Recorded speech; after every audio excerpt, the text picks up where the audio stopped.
Ce week-end, nous allons prier. Seigneur Jésus, nous bénissons ce ministère ce matin. Je te demande de bénir tout le monde, les téléspectateurs, les gens de ton église, les chrétiens, chrétiennes qui m'écoutent. Seigneur, bénis-les. Bénis le message, que ça puisse transformer leur vie au nom de Jésus-Christ. Amen.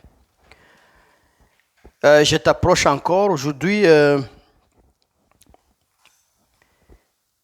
je vais juste te rappeler que nous sommes toujours dans la série des 3 terrains d'activité des ancêtres. C'est-à-dire les ancêtres travaillent, les ancêtres existent. Ils ont existé dans ce monde physiquement, mais maintenant ils sont quelque part. Et ils ont un impact sur notre vie. J'ai parlé de 3 terrains. J'ai parlé du terrain de l'économie. J'ai parlé du terrain de la famille et santé. Les 3 domaines-là, les 3 terrains d'activité. Dans les 3 domaines, ils agissent sérieusement. Quand je parle du terrain ou de l'aspect économique, c'est les finances, c'est l'argent. Et c'est là que je suis. La fois passée, j'ai enseigné comment on peut terrasser les sorciers. Et j'étais toujours en train d'exploiter le texte d'Ésaïe 45, où Cyrus, Dieu le prend par la main pour terrasser les nations. Et j'ai montré le rapport entre ces nations et les porteurs d'idoles dans le même chapitre d'Ésaïe 45.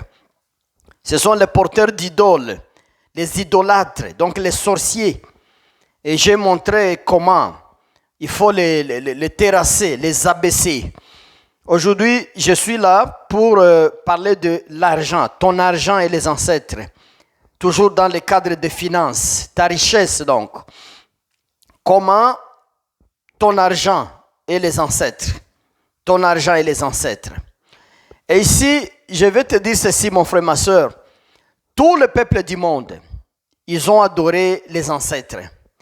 Avant la révélation de la parole de Dieu, avant que Jésus ne naisse, les peuples qui ont existé avant lui et même après lui, c'est des adorateurs traditionnels. Ils ont adoré la tradition, ils ont adoré leur culture, ils ont adoré leur Dieu. Et leur Dieu, là, au minuscule, c'est leurs ancêtres, les esprits des morts. Ils allaient parler aux morts, ils allaient communiquer aux gens qui ne sont plus dans le corps. C'est ça ce que nous appelons l'idolâtrie ou l'adoration des morts ou des ancêtres. Et quand on a évangélisé, par exemple, l'Afrique, je sais que les missionnaires qui sont descendus au XVIIIe siècle, XIXe siècle, XXe siècle, dans la plupart de nos pays en Afrique, ils ont eu ce message comme le principal ou la principale arme. Ils ont prêché contre l'adoration des ancêtres ou la religion des ancêtres. Et ils disaient que si quelqu'un cite celui qui est mort, si quelqu'un consulte un devin pour qu'on amène un esprit de mort de sa famille ou un esprit de mort tout court, celui-là ne mérite pas. Si Jésus sauve, c'est qu'il faut abandonner. Quand on est sauvé, il faut abandonner les dieux des ancêtres. C'était des croyances. Et là, j'ai montré encore dans mes enseignements la fois passée que, en fait, il y a toute une structure, une organisation dans le monde des ténèbres, c'est-à-dire ceux qui sont en bas de la pyramide, ce sont les sorciers, les satanistes. Mais quand nous montons la pyramide de 2e dimension, là, nous avons affaire à des esprits de mort. Et ces esprits de mort-là, ce sont les esprits de famille. Puisque l'esprit mauvais ou l'esprit de mort qui n'appartient pas à ta famille ne peut pas t'attaquer. Ce qui t'attaque, c'est un esprit mauvais d'origine ou d'obédience familiale. Voilà, cette relation est là. Le démon qui t'attaque, souvent c'est un démon de famille. C'est un esprit mauvais, c'est quelqu'un qui est mort dans le péché et qui est là comme ça, son esprit est utilisé par le diable. J'ai encore dit que de la même manière, Dieu se sert des esprits des gens qui sont morts dans la vérité, dans la justice. Il s'en sert comme des anges, comme une armée céleste invisible dans ce monde. Et là, j'ai donné l'exemple comment nous avons vu lors de la souffrance de Jésus, la passion de Jésus, mais il a été visité par Élie, il a été visité par Moïse. Or, ils étaient tous déjà morts dans le passé. Cela veut dire quoi? Les esprits des justes qui sont dans le paradis, Dieu les utilise, il les envoie comme des anges dans ce monde. Ils viennent parler aux vivants, ils viennent guérir, ils viennent soulager, ils viennent encourager les justes. Ça, c'est une évidence d'un côté. De l'autre côté, les esprits des pécheurs, les esprits de ces gens-là, des idolâtres de nos familles, les gens qui sont morts des siècles, des milliers d'années, sans connaître le Seigneur. Ces gens-là, ils sont aussi quelque part dans le séjour des morts. Leur chef, c'est Satan, c'est Lucifer. Et ils sont organisés en structure familiale. Ils sont là, chaque famille a une grande représentation. Et alors, ils font tout un monde. Et c'est de là que nous viennent beaucoup de problèmes, beaucoup de difficultés. Les sorciers maintenant, ce sont des acteurs seulement, des policiers, pour exécuter les ordres qui viennent de ce monde-là. Donc là, j'ai montré que l'ennemi de ta famille, mon frère, c'est l'ennemi de ta vie, j'allais dire, c'est quelqu'un de ta famille. Tu ne mourras jamais en dehors d'un plan maléfique de quelqu'un de la famille. C'est toujours là que roule, c'est la plaque tournante de tous les problèmes que nous sommes en train de vivre dans ce monde, dans la famille. Jésus-Christ lui-même l'a dit, il a dit, l'ennemi de chacun de vous, ça sera un membre de sa famille. C'est-à-dire, ça peut être un membre de la famille visible, palpable, physique et matériel. Ça peut aussi être quelqu'un de la famille, mais qui n'existe plus, mais qui a le même ADN, qui a donné naissance, qui est le père ou une mère de la progéniture, des vivants qui sont là. Ils font beaucoup de répercussions et beaucoup d'implications dans nos vies aujourd'hui. C'est ce que nous appelons les esprits mauvais. Mais les esprits mauvais, ils sont rangés en famille. Les esprits mauvais de ma famille ne peuvent pas te nuire, toi. Les esprits mauvais de sa famille ne peuvent pas me nuire. Mais je suis toujours nui, je suis exploité. Je suis battu par les esprits mauvais de ma famille. C'est ça que Jésus voulait dire. Tout le mal qui nous vient, ce mal-là, ou disons tous les mots qui viennent, ces mots viennent et avec une origine familiale. Et nous, quand nous faisons une contre-offensive, nous devons savoir l'origine du mal. Ça ne vient pas de l'extérieur. L'ennemi est dans toi-même. L'ennemi est dans ton cœur. L'ennemi est dans ton sang. L'ennemi est dans ton ADN. L'ennemi, c'est dans ton arrière-plan historique. L'ennemi est dans ta destinée. Voilà un peu la Bible. Mais on n'a pas compris comme ça. La plupart des fois, on n'a pas compris comme ça. On prenait les Écritures comme une affaire des autres. Et pourtant, nous sommes concernés directement. Maintenant, une chose que je parle des missionnaires, le premier prédicateur, n'est-ce pas, ils ont amené la bonne nouvelle, ils ont construit les écoles, les hôpitaux, c'était bien. Mais il y a une chose, quand ils ont défendu à nos grands-pères de continuer d'adorer les ancêtres, ils n'ont pas su que le fait de refuser un ancêtre et de se réfugier dans l'église ne suffit pas, puisque les ancêtres sont des esprits. Et ils continuent à agir secrètement. Il y a toujours des punitions, il y a toujours des sanctions qui viennent des ancêtres pour neutraliser nos vies, pour abîmer, pour saboter, pour rabaisser nos vies. Ça, ils n'ont pas su. Donc, ils n'ont pas fait une analyse profonde pour savoir ce qui se passe. Et nombreux ont abandonné les ancêtres, les idoles de leur père, mais ils n'ont pas su qu'ils étaient toujours poursuivis par les conséquences. Et je vais montrer ça encore dans le texte. Une fois, j'ai enseigné que Dieu lui-même le dit.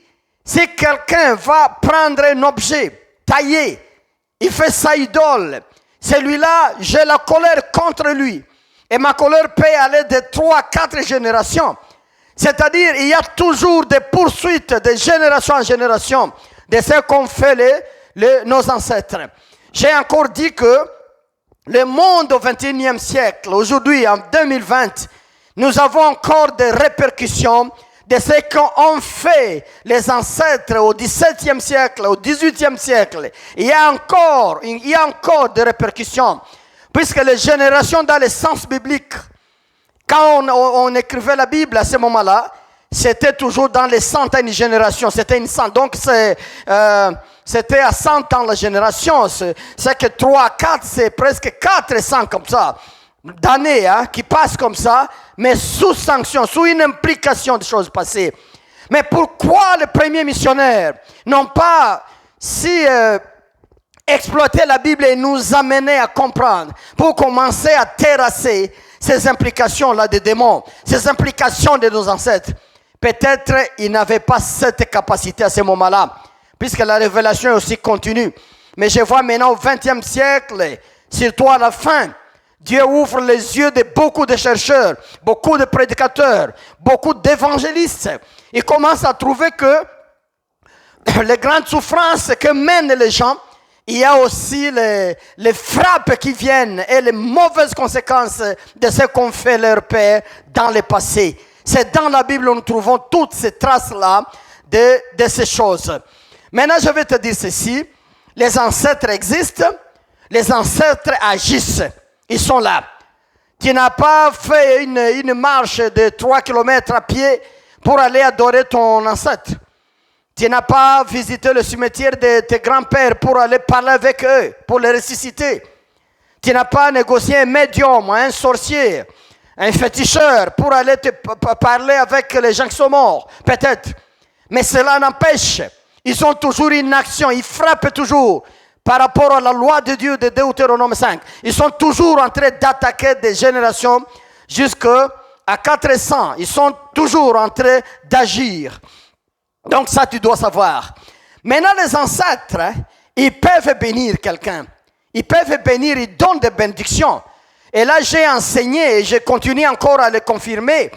Puisque quand nous voyons Dieu lui-même qui parle, en psaume 75 ou 75, 6 à 7, où Dieu va dire, car ce n'est ni de l'Orient ni de l'Occident que l'élévation viendra, mais l'élévation vient de l'Éternel.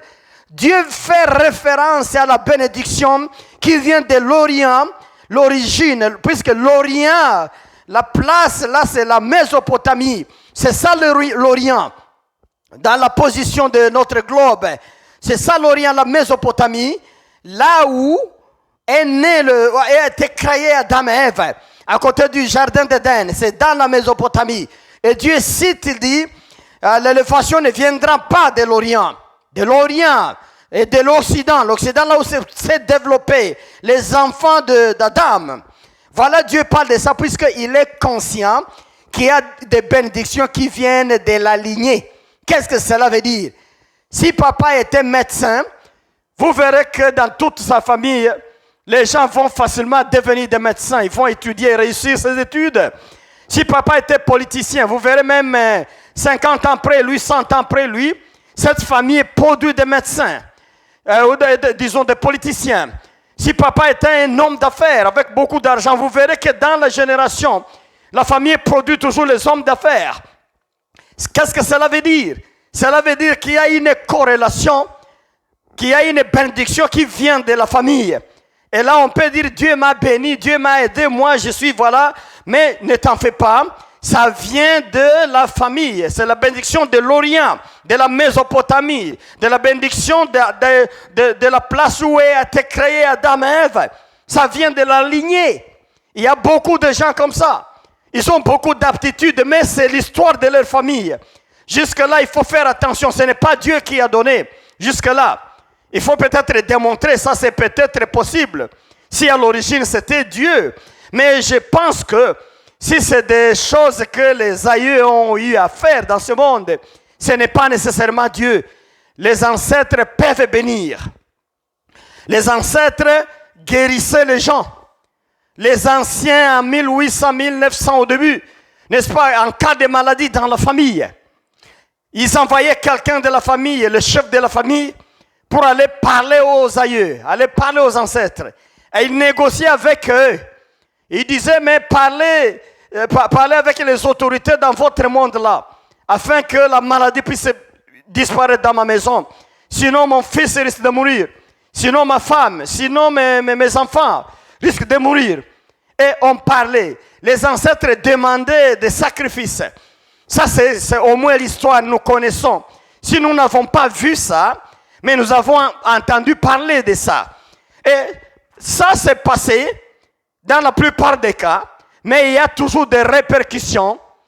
Il y a toujours des répercussions dans le monde ambiant. Il y a toujours des répercussions et des retombées quasi négatives dans nos vies à cause de tout ce qui a été fait dans le passé. Donc les ancêtres donnaient aussi leur bénédiction. Mais Dieu les confirme que cette bénédiction-là ne peut pas t'élever. Ça te donne seulement une suite. C'est une continuité. Tu fais ce que faisaient tes pères. Tu fais ce que faisaient tes grands-pères. Tu fais ce que faisaient tes ancêtres dans ce monde. Mais il y a ce que tu peux faire plus que ça. Les ancêtres peuvent guérir. Les ancêtres peuvent donner le même ou la même aptitude, la même chance qu'ils ont utilisée, s'il faut le dire, la même bénédiction qu'ils ont eue dans le passé, puisqu'ils avaient décodé ça, ils avaient dédouané ça. Ça devient facile dans toute la lignée. Les gens qui vont faire ça, ils vont trouver des facilités. Si un ancêtre avait un véhicule, par exemple, il est très facile aux jeunes de cette famille-là de se procurer des voitures ou des véhicules ou de quoi, ainsi de suite. Mais si lui n'en avait jamais eu, il est difficile, vous trouvez même un véhicule à ce siècle, quelqu'un difficile à se procurer ça. C'est juste une analyse pour te montrer comment ces choses fonctionnent. C'est comme ça que ça fonctionne. Maintenant, le mal des ancêtres, c'est quoi? Ils sont utilisés par le diable. C'est le diable qui est leur chef. Si tous ces ancêtres morts dans le péché, dans l'idolâtrie, ils ont comme chef Satan lui-même, Lucifer. C'est ça le premier mal.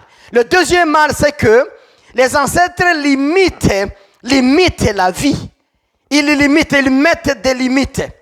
N'est-ce pas, si nous allons dans les Écritures, nous allons trouver que réellement, ils limitent la vie. Ils limitent la vie.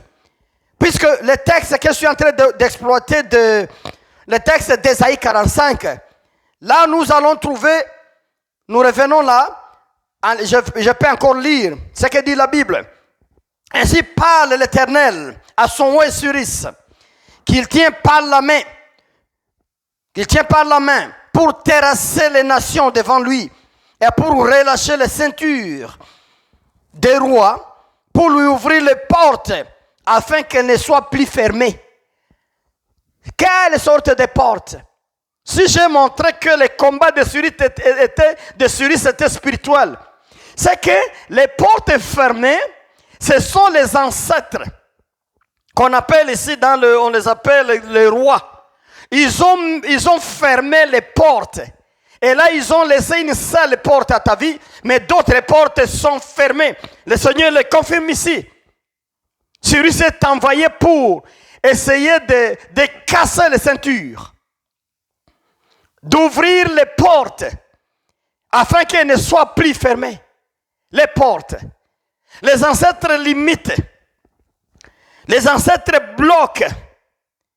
Et la parole de Dieu nous le dit. Il ne donne pas tout. S'il te donne une chose, là, ils ouvrent une voie ou une porte, ils bloquent d'autres. Je me rappelle, j'ai trouvé un papa qui n'avait pas d'enfant, mais qui était un éminent politicien. Et il avait plus de 20 ans de carrière. Et il me parlait un jour, il me dit, je me trouve toujours dans la situation où j'ai du travail. Il y a un changement de leadership, mais le chef qui entre fait toujours appel à moi pour travailler avec. Et j'ai ça pendant 20 ans, je remercie le Seigneur pour ça. Mais j'ai un problème, je n'ai pas d'enfant. J'essaie maintenant d'être chrétien, j'ai pris Dieu, mais je n'ai pas encore d'enfant. Et ce que j'ai répondu, j'ai dit c'est ça. C'est-à-dire, il faut d'abord voir si dans ta famille, il n'y avait pas de politiciens 100 ans ou 200 ou 50 ans passés. Il dit non, mais mon papa était politicien dans un pays, oui, il était politicien. J'ai dit voilà. Ça, c'est que ça t'a été donné ça a été donné par les ancêtres. C'est une bénédiction ancestrale ou une bénédiction familiale. Cela ne vient pas de Dieu, c'est quelque chose qui a été tracé dans le passé. Ceux qui ont lutté pour ça, soit ils ont subi la mort, soit ils ont donné des sacrifices, ils ont donné le sang de la tête de quelqu'un et donc ils ont tué, ils ont donné des vaches et de quoi pour devenir. Maintenant, les enfants qui viendront vont toujours être politiciens sans beaucoup d'efforts, puisque ça a été déjà enregistré, ça a été déjà agréé dans ce monde-là. C'est que ta profession vient directement de ta famille. Mais maintenant, ces ancêtres qui vous ont donné la mission et la fonction là, ils bloquent d'autres choses. Tu ne peux pas mettre au monde puisque eux ne donnent pas deux portes. Souvent, c'est une seule porte. D'autres portes ferment. Mais je lui disais ça. J'ai trouvé une femme d'affaires. Une femme, il dit, voilà, maintenant j'ai beaucoup d'argent, le Seigneur m'a béni, je fais les affaires, je vais en Europe, je vais en Asie, je viens en Afrique. Et je suis bien à l'aise. Mais regarde maintenant, on a diagnostiqué un cancer des seins. Il n'y a pas une année. Et je pense que c'est difficile pour moi de continuer. J'ai dit, voilà, si tu as de l'argent, il faut regarder l'origine de ton argent. Mais aussi trouver que c'est les mêmes ancêtres qui inoculent maintenant ces cancers. Puisqu'ils ne peuvent pas donner deux portes. Ils ne nous ouvrent pas deux portes. Ils n'ouvrent pas, j'allais dire, ils n'ouvrent pas deux portes à la fois. Ils ouvrent une seule porte et ils ferment d'autres.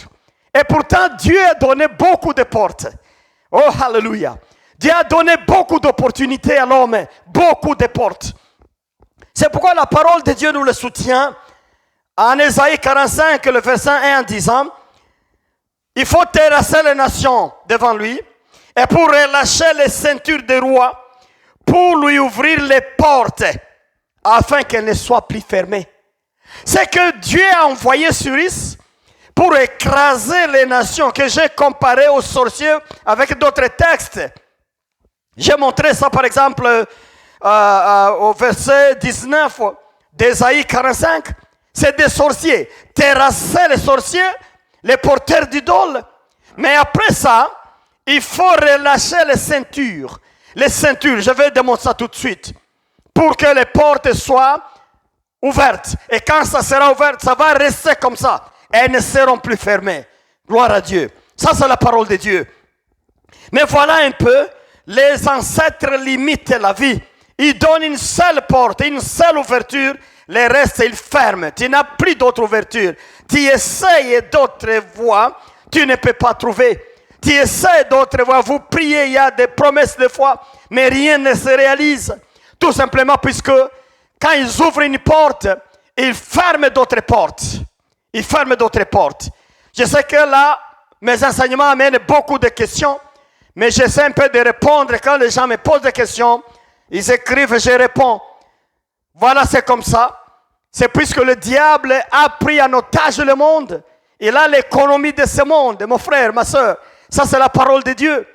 Écoute-moi, je te rappelle quand Jésus était tenté par le diable dans le désert. Le diable l'a amené, l'a montré toutes les richesses du monde à la hauteur.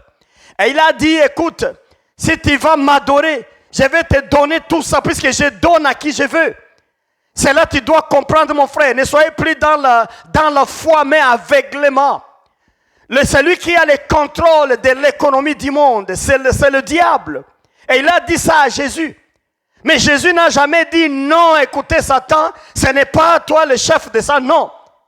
Jésus lui-même, il a reconnu ça, il a dit, tu dois seulement adorer ton Dieu.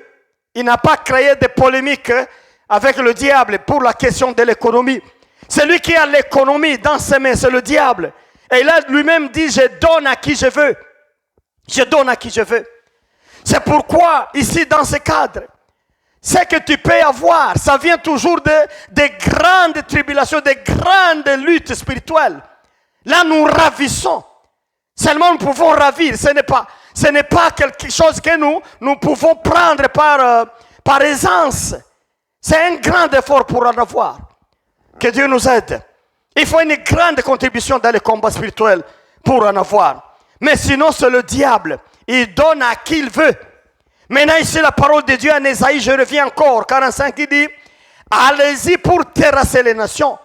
Allez-y pour relâcher les ceintures, puisqu'ils ont fermé. Ils ont fermé. Allez-y pour relâcher les ceintures. Et quand vous avez relâché les ceintures, vous allez battre les deux battants, donc le portail. Vous allez casser le portail. Et puis à la fin, maintenant, il y a des portes là-bas, beaucoup de portes, des possibilités. Ces portes-là, il faut les ouvrir et les laisser ouvertes. Ces portes ne seront plus fermées. Pour dire quoi? Dans le Seigneur, dans le plan divin, il y a beaucoup de portes, il y a beaucoup d'opportunités. À toi qui maintenant, tu as manqué le travail, tu as manqué les activités, tu as manqué l'argent, tu as manqué les amis, tu as manqué une communauté auprès de toi, tu as manqué la santé, tu as manqué ceci et cela. Je te dis que dans le plan de Dieu, dans le plan de Dieu, dans le main de Dieu, il y a plusieurs portes.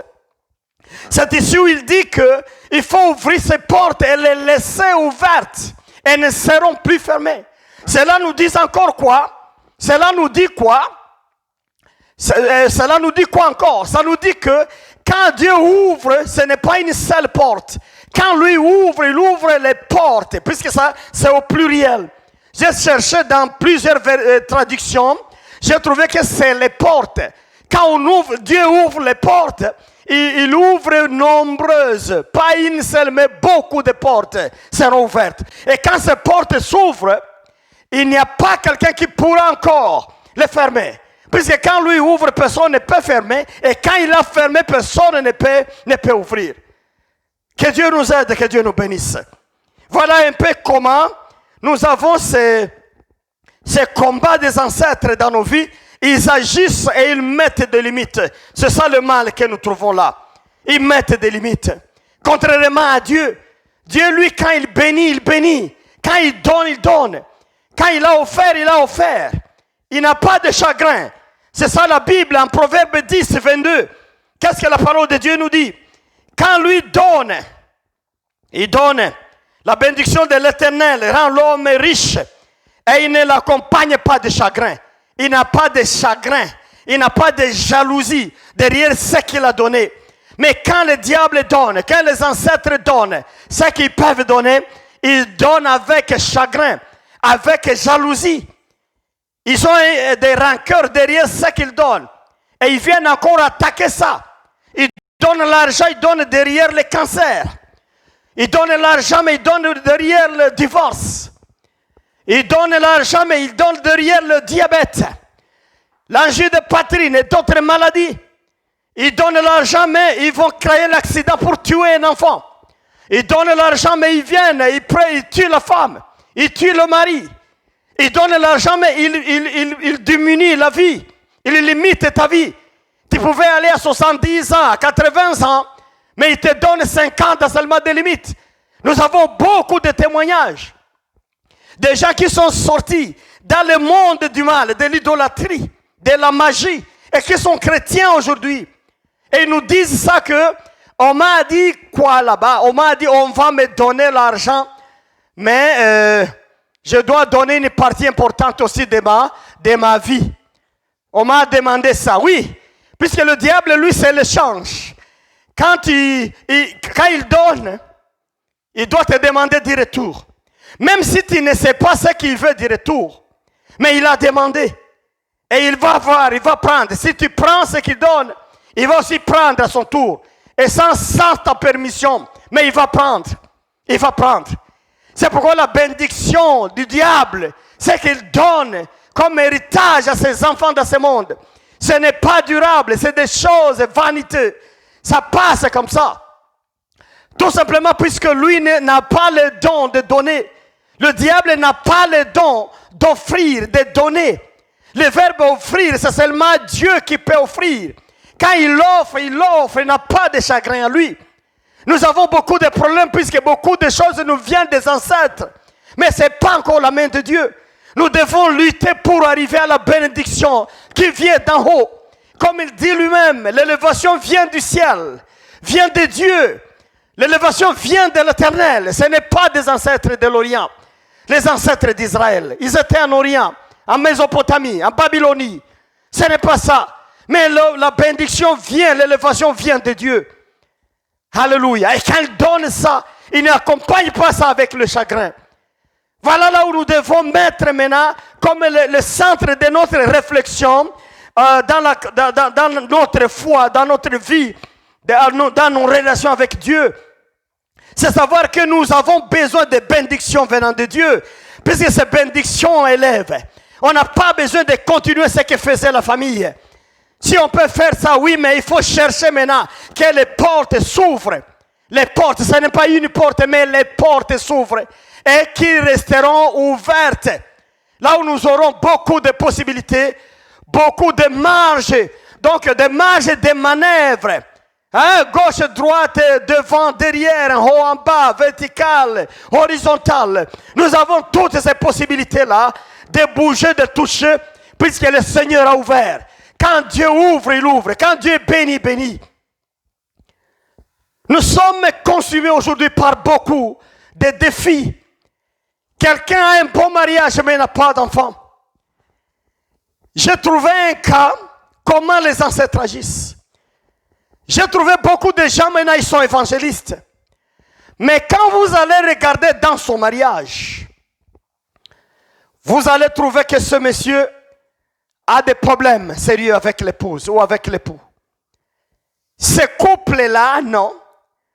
C'est comme un couple qu'on est en train de coudre par les fils. C'est un couple sans la paix. C'est un couple problématique. Un couple en difficulté. Mais à cause de la Bible, peut-être de la profession pastorale ou évangélique du monsieur ou de la madame, ils essayent un peu de faire semblant, ils s'y portent un peu le fardeau, ils amènent leur couple sur la tête, la vie de couple, avec beaucoup de problèmes. Mais quand vous allez aider un couple comme ça, vous allez trouver que les ancêtres ont précédé, puisqu'ils agissent comme ça. Ils regardent un peu la destinée, ils disent, ce garçon sera un serviteur de Dieu. Cette fille sera une grande servante de Dieu. Alors, pour essayer de dérouter ces choses-là de Dieu, qui ne concordent pas avec nos aspirations, nous devons l'amener. Nous devons mettre les embûches dans le parcours. Il faut lui faire un mari, il faut lui faire une femme qui n'est pas de cette obédience. Nous allons faire quelqu'un ou quelqu'une pour lui. La Bible dit que Dieu a fait une femme pour Adam. Mais les ancêtres, en connivence avec Lucifer, ils font aussi des femmes pour les hommes. Ils font les hommes pour les femmes. Ils les envoient. C'est pourquoi, mon frère, ma soeur, si tu as l'envie d'être serviteur de Dieu, tu dois veiller sur le mariage. Puisque beaucoup ont échoué le ministère. C'est à partir de ça, tout simplement, les ancêtres ont téléguidé leurs membres dans le foyer. Ils te donnent une femme qui n'est pas. Et là, ce n'est pas un mariage que Dieu reconnaît. Ce n'est pas un mariage qui vient de Dieu. C'est une union seulement normale de la chair. Mais spirituellement, ce n'est pas un mariage. Le diable a piégé beaucoup de gens comme ça. Et ça passe par les ancêtres. Il te piège avec une femme païenne. Il te piège avec un homme païen. Ça sera un fardeau toute la vie. Moi, je te dis un couple béni. Un couple que Dieu bénit. Un couple que Dieu a programmé. Un couple que Dieu a mis lui-même selon son plan. C'est un couple qui n'a pas de fardeau de couple sur la tête. Les choses se passent bien. Les gens se comprennent. Les gens collaborent. Maintenant, nous avons vécu beaucoup de situations où les gens ont formulé beaucoup de théologie. Oh non, Dieu a voulu que tu puisses avoir une femme comme ça. Tu vois l'histoire de Osée dans l'Ancien Testament qui avait une femme prostituée. Mais ces cas-là se trouvent combien de fois dans la Bible? C'est un hasard là que Dieu, il donne un seul cas. On appelle ça les apax. C'est un seul cas où il donne ça, juste pour enseigner Israël. Mais Dieu n'est pas content avec un mariage comme ça. Lui-même n'a pas prévu ça. Il s'en sert seulement pour éduquer, pour enseigner.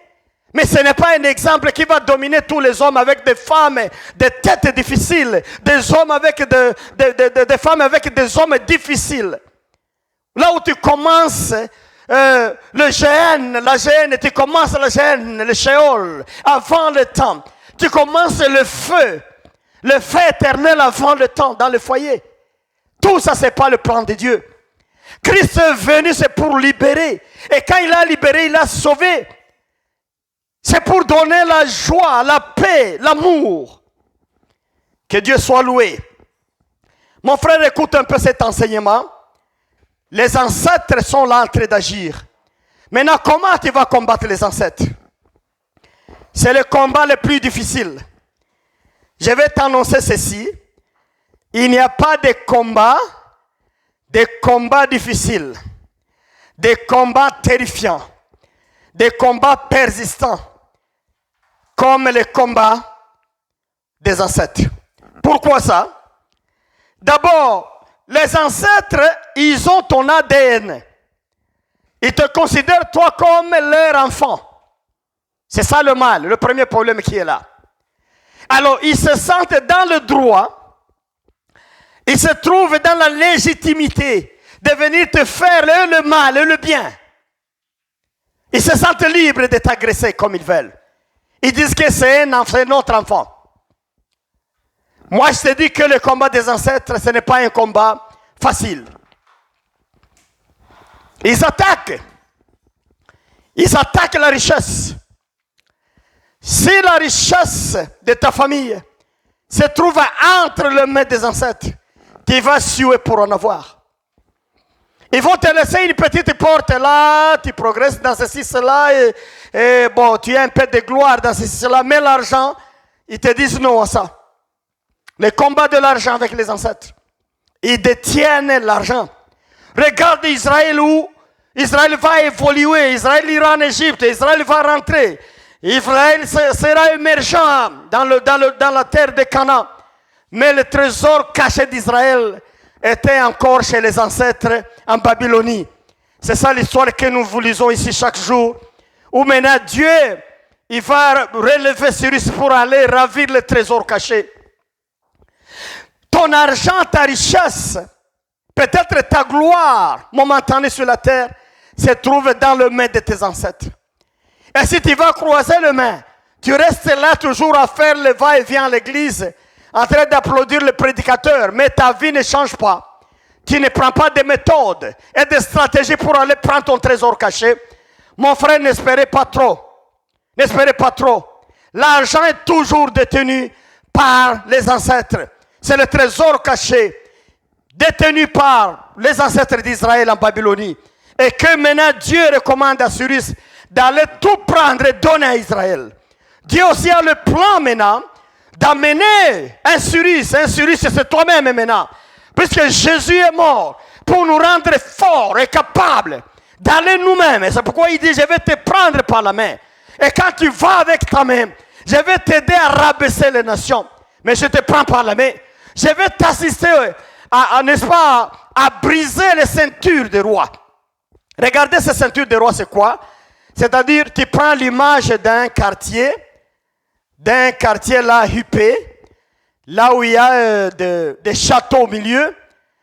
Et dans les alentours, maintenant, il y a le cercle des gardes, des policiers, des démons. C'est ça que la Bible appelle ici la ceinture. Donc, les ceintures des rois, c'est-à-dire les policiers qui entourent le quartier pour le sécuriser. Tu ne peux pas aller attaquer les ancêtres comme ça. Tu ne peux pas y aller aveuglément sans savoir ce qui se passe. Ils sont entretenus, ils sont protégés, ils sont sécurisés par le premier cercle. C'est le cercle des policiers. C'est ça que la Bible va appeler les ceintures des rois. Donc il y a le premier cercle, il y a le second cercle. Les deux ceintures qui les protègent. Avant d'entrer, tu dois te rassurer que tu as éliminé tous ces démons-là qui entourent pour protéger leur quartier général, là où se cache le trésor caché. Maintenant, ici la Bible nous montre que cela est possible, puisqu'on a déjà la mission. Toi aussi tu as la mission. Ce n'est plus le moment de se casser la tête avec des murmures, des chagrins chaque fois. Oh, la vie ne va pas. Et moi, Seigneur, j'ai prié longtemps. Le problème de prier longtemps, c'est le problème relié aux ancêtres. Tu peux beaucoup prier, tu peux avoir des promesses. Mais si tu n'as pas découvert que ce qui bloque, ce sont tes ancêtres, tu vas aller à plusieurs années et conclure que Dieu tarde toujours à agir. Et pourtant, le problème, c'est les ancêtres. Et pourquoi les ancêtres prennent comme ça? Les ancêtres tiennent comme ça puisque ils trouvent que c'est légitime de garder tes histoires, de garder ta bénédiction par rapport à la condamnation. Quand Dieu veut te sauver, les ancêtres parlent au diable, ils disent non mais ces gens, leur père avait fait ceci, écoutez Dieu, tu ne dois pas nous obliger de leur remettre cette richesse. Les ancêtres avaient fait ceci, cela. Et ta parole dit que celui qui fait cela sera comme ça. Il continue à juger, il continue à agacer, il continue à montrer à Dieu que cela n'est pas possible. Maintenant, là, pour que Dieu agisse, il faut que l'intervention de l'homme lui-même soit sur la table. Tu dois décider toi-même en demandant pardon, en acceptant les enseignements, en acceptant la décision, en prenant les stratégies pour y aller. Que Dieu soit loué. Les combats de l'argent, c'est le combat le plus difficile. Vous trouvez que finalement certains chrétiens, ils ont décroché le mariage. Certains chrétiens ont décroché quand même un peu de mouvement là des villes. Ils peuvent avoir à manger matin, soir. Il peut décrocher une maison, 2 maisons, 3. Ça dépend. Il peut avoir des véhicules.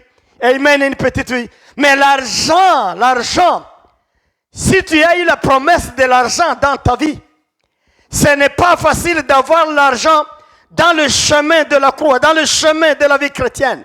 Ce n'est pas facile.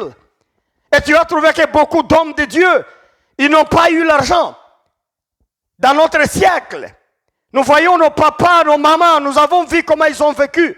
Ils avaient la grâce de Dieu avec eux, mais ils n'ont pas eu l'argent vraiment au vrai sens. Et pourtant, il y a des promesses de l'argent. Puisque la bénédiction de Dieu rend quelqu'un riche, c'est la parole de Dieu. Pourquoi ils n'ont pas eu l'argent? C'est puisque les ancêtres ont mis la main sur l'argent. Ils ne permettent pas que vous ayez l'argent. Quand vous avez l'argent, vous avez le pouvoir. Quand vous avez l'argent, vous pouvez changer les choses. Quand vous avez l'argent, vous pouvez vous imposer. Quand vous avez l'argent, vous allez développer, disons, l'église. Hein, vous allez développer l'église, la mission de Dieu dans ce monde. Maintenant, dans ce point-là, ils sont trop stricts. Ils ne permettent pas que vous ayez l'argent. Et nombreux chrétiennes sont toujours là en train d'attendre l'argent qui viendra du ciel. Je vous informe encore, mes frères et mes sœurs, votre argent n'est pas dans les mains de Dieu. L'argent, c'est à ravir quelque part. Et quand Dieu vous a béni, il va vous conduire à aller prendre cet argent qui est détenu par ces gens-là. Il bloque l'argent pour que l'église ne soit pas forte, pour que l'église soit faible, pour que l'église ne soit pas imposante dans ce monde. Mais nous devons avoir l'argent, ce n'est pas pour notre prestige. Ce n'est pas pour notre propre gloire charnelle. Nous devons avoir l'argent, n'est-ce pas, c'est pour évangéliser le monde. Nous devons avoir l'argent, n'est-ce pas, pour aider le peuple de Dieu, en difficulté. Nous devons avoir l'argent pour nous imposer dans certaines choses, comme le peuple élu, le peuple de Dieu. Mais le diable a refusé. Nous devons y aller avec force pour l'imposer, pour ravir l'argent et revenir avec. Voilà un peu dans le sens de mon appel. Dieu m'a montré, il m'a donné ces révélations dans la Bible afin que je les amène auprès des gens. Il y a des femmes, des hommes qui sont dans l'église en train de prier 10 ans, 20 ans. Seigneur, quand est-ce que et quand ils vont voir quelqu'un, homme de Dieu, qui a des dons, Dieu va confirmer que je te ferai ma gloire. Je vais t'élever, mon fils, je vais t'élever. Mais quand Dieu te dit, je vais t'élever, je vais te faire la richesse, il te donne du travail. Ce n'est pas aller te mettre, te reposer à la maison. Quand Dieu te parle comme ça, c'est qu'il te soulève maintenant afin que tu puisses prendre du courage et puisses commencer les attaques et ravir la bénédiction, revenir avec la bénédiction de l'argent. Ça, tu n'auras jamais en entrant et en sortant dans l'église sans beaucoup travailler à genoux. Nous devons ravir la richesse. L'église doit voir la richesse. La richesse de l'église, c'est les hommes et les femmes, et puis avec beaucoup de potentialité que Dieu donne. Mon frère, tu dois ravir ta richesse. Les ancêtres sont là. Le trésor caché n'est pas dans les mains des sorciers, non. La fois passée, j'ai parlé des sorciers, comment les battre. Et quand ils répliquent, comment il faut continuer à demander du feu pour mettre fin à leurs blagues. Et même si ce n'est pas une fin comme telle, mais au moins vous les terrassez. Vous les faites peur. Ça, j'ai montré la fois passée.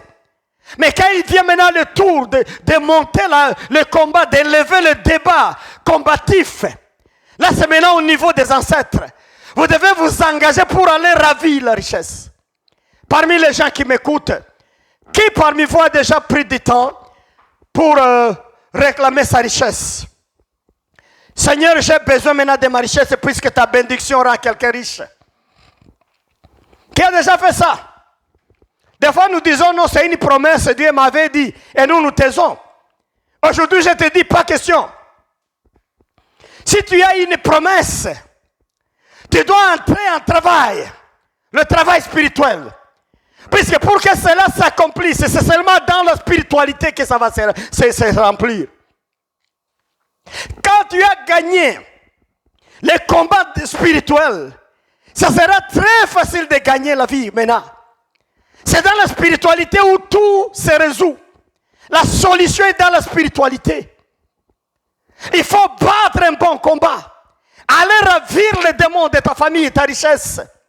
Allez-y, engage-toi. Alléluia. Tu dois t'engager pour y aller. Puisque ta famille a besoin de cet argent. L'église de Dieu a besoin de cet argent-là. Il a besoin de ça. Ici, je ne prône pas une prospérité où chacun sera milliardaire, chaque chrétienne. Mais ce qui donne le sens à la vie de quelqu'un, ce n'est pas devenir millionnaire. Mais avoir ce dont on a besoin pour satisfaire, n'est-ce pas, les besoins quotidiens, les choses, compléter quand même les besoins et faire au-delà même, aider aussi les gens, les pauvres et les malheureux dans ce monde. C'est le moment de la prédication maintenant pour aller prendre les richesses que détiennent les ancêtres. Si tes ancêtres n'étaient pas riches, tu vas lutter avec sueur pour amener la richesse dans ton histoire. Et même s'ils étaient riches, tu dois toujours lutter pour que cette richesse, pour t'approprier de cette richesse-là. Tu dois lutter et changer de méthode. Que Dieu soit loué. Comment tu vas faire pour ça, mon frère? Il faut d'abord quitter la famille. Quitter la famille, j'ai enseigné sur ça et je vais toujours continuer à parler. Tu dois quitter la famille. Abandonne ta famille spirituelle comme Dieu a dit à Abraham. Quitte ta famille, quitte ta nation et ta patrie, quitte, allez-y. Aujourd'hui, c'est spirituellement. Tu dois refuser, n'est-ce pas, les chaînes familiales, les comportements des familles, les colères, les haines, les convoitises et tous les défauts que tu connais dans ta famille, que tu as vus. Tu dois refuser ça pour appartenir à Jésus comme une nouvelle créature. C'est ça que Paul a dit. Quand je suis en Jésus, je suis une nouvelle créature. Les anciennes choses sont passées et maintenant je suis une nouvelle. Beaucoup de gens ont la couleur et l'odeur de leur famille. Quand vous le voyez, vous savez qu'il est de telle famille, puisque les gens de cette famille agissent de cette façon, cette façon, cette façon. Quitter la famille, c'est changer de comportement, changer d'attitude. Et cela n'est possible que par le feu de Dieu, par l'Esprit de Dieu qui travaille en toi et qui t'amène à un changement radical. Et bientôt les gens te verront. Ils vont dire non, ce n'est pas l'homme qu'on a su avant. Ce n'est pas la femme qu'on a su avant. C'est maintenant une nouvelle créature. C'est ça la première démarche à faire. Deuxièmement, maintenant, quand tu veux t'attaquer à tes ancêtres, il faut attaquer, détruire le pacte de pauvreté qu'ils ont lié. C'est ça que je vais représenter par ces ceintures. Ils ont mis des ceintures. Ils ont fermé. Il faut casser ce pacte-là de pauvreté. Le pacte de maladie. Il y a des pauvretés de famille. Il y a des maladies de famille. Il y a des péchés de famille. Ces pactes-là, il faut les casser. Par la prière. Par la consécration de toi-même. Tu dois demander à Dieu de te donner la force. De te prendre par la main comme il a pris la main de Cyrus. Pour casser. Pour briser. Pour écraser, terrasser. Les pactes, n'est-ce pas, les pactes qu'ont mis vos ancêtres ou tes ancêtres. Il faut abîmer, annuler, détruire ces pactes-là au nom de Jésus-Christ. Cela ne sera pas possible dans la prière de 20 minutes. Quand tu commences à t'attaquer avec le démon de famille, tu dois savoir jeûner et prier. Prier et jeûner. Le jeûne spirituel. Les jeûnes. Un jour, les disciples de Jésus, ils ont attaqué un démoniaque. Ils voulaient le délivrer. Ils ont prié, utilisé le nom de Jésus, mais le démon n'a pas accepté. Mais Jésus a dit à ces gens, le genre de démon ne peut pas sortir comme ça. Il faut des jeûnes et prières pour ça. Et moi, je vais te dire en d'autres termes, les démons de famille ne sortent pas par le nom de Jésus simplement. Il faut une force spirituelle intérieure. Il faut des jeûnes et des prières pour chasser ce démon de famille. En d'autres termes encore, pour t'engager dans le combat de la richesse, tu dois être fort spirituellement dans des jeûnes et prières pour y parvenir. Alléluia. Casser les pactes de pauvreté, de maladie, de malchance, de chômage, de la haine. Il y a des gens qui sont dans ce pacte de la haine. Personne ne les aime. Personne ne les accepte. Personne ne les digère. Ils sont problématiques partout. Que ce soit des hommes, que ce soit des femmes. Ils sont problématiques partout dans leur vie. Tout simplement puisqu'il y a des pactes de haine dans leur vie. Ils sont repoussés partout. Personne ne les accepte. Pour supprimer tous ces pactes-là, c'est le jeûne et prière. Je ne te dis pas que la prière d'1 minute va t'aider à faire ça. Là, c'est le modèle de David, de la délivrance de David. C'est le modèle de Daniel. David priait 7 fois par jour. Quand tu t'engages maintenant dans ce monde de combat pour ravir ta richesse de la main des ancêtres, tu dois consacrer beaucoup de temps dans la prière. Cela ne sera pas comme ça toute la vie où tu vas prier 7 fois par jour. Mais c'est pendant un temps où tu engages la bataille. Tu vas prier le Seigneur. Et tu vas briser les pactes. Au nom de Jésus. Tu vas utiliser le sang de Jésus, le sang de Jésus, le sang de Jésus, le sang de Jésus. Le combat avec les ancêtres, là c'est le sang de Jésus qui est beaucoup exploité. Puisqu'ils ont travaillé ils ont lié par pacte. Ils ont sacrifié les gens. Ils ont sacrifié les animaux. Ils ont immolé. Ils ont eu le sang. Et pour supprimer tout ça, c'est toujours le sang de Jésus dans les combats des ancêtres. Pour les combats des sorciers, c'est le feu comme Élie a fait. C'est le feu céleste. Mais pour le combat, maintenant, quand tu engages le combat contre tes ancêtres méchants là, c'est le sang de Jésus qui va t'amener pour te justifier, pour te défendre et pour annuler les pactes qu'ils ont cousus.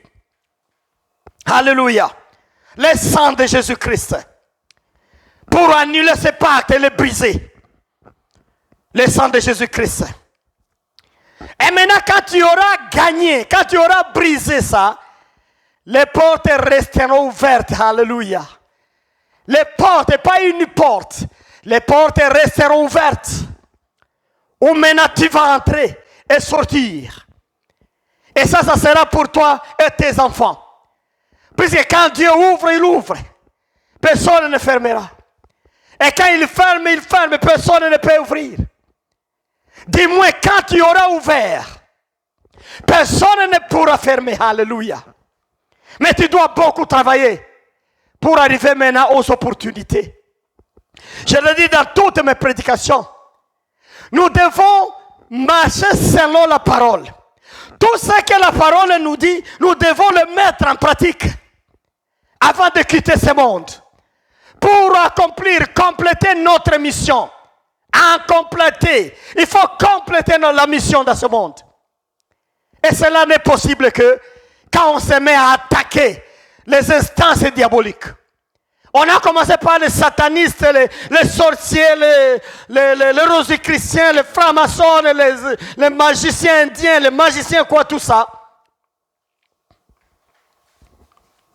Maintenant, on est au niveau des ancêtres. Le jeûne et prière. Alléluia. Quitter la famille, c'était 1, 2, détruire le pacte. Et puis maintenant, aller attaquer pour prendre les opportunités de la vie, les portes. C'est là que je vais me limiter pour aujourd'hui. Mais mon frère, ta vie ne doit pas rester comme ça. Ma soeur, ta vie telle qu'elle est aujourd'hui, elle ne doit pas rester comme ça puisque toi-même, tu as des soucis avec ta vie. Tu as beaucoup de questions avec ta vie. Tu as beaucoup de limites. Tu sens que tu ne peux pas bouger librement puisque tu es prisonnier, pourtant tu es en Christ. Demande à Dieu à ce que maintenant tes frontières puissent, tes bornes, tes limites, tes frontières puissent s'élargir. La parole de Dieu nous montre ça. Dieu, il sait enlever les limites et augmenter tes parcelles, tes possibilités. Ça c'est Ésaïe 26 et verset 15. Que Dieu bénisse Israël, qu'il bénisse les enfants d'Israël. Et qu'il déplace aussi les bornes. Dieu va arriver au point maintenant d'élargir les bornes de ta vie. Là où tu avais 1 mètre, tu auras 2 mètres. Là où tu avais 1 kilomètre, tu auras 2 kilomètres. Alléluia. Là où tu avais 2 pas, tu auras 4 pas.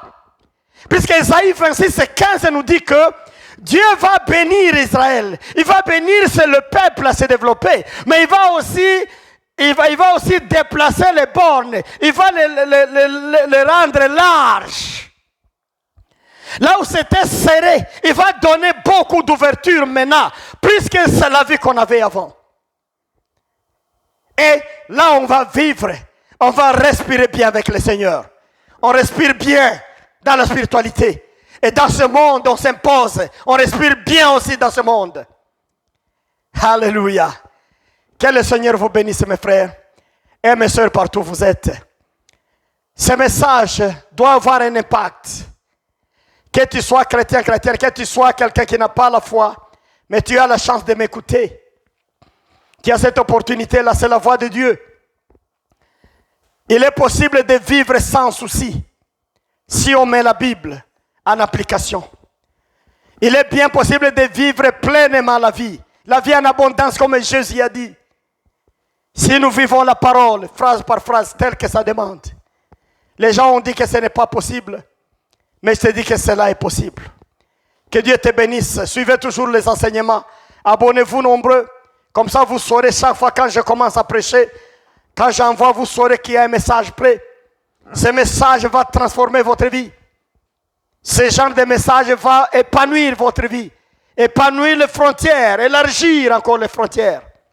Pour vous donner des marges de manœuvre. Marge de sécurité de manœuvre. Je vais prier pour vous. Mais l'argent et les ancêtres. Retiens que ton argent, ta richesse, c'est dans les mains des ancêtres. Et c'est toi-même qui vas engager. Tu vas engager pour aller récupérer ça. Mais quand tu engages, le Seigneur est à côté de toi, il te tient par la main. Étape par étape. Alléluia. Merci Seigneur pour ce message.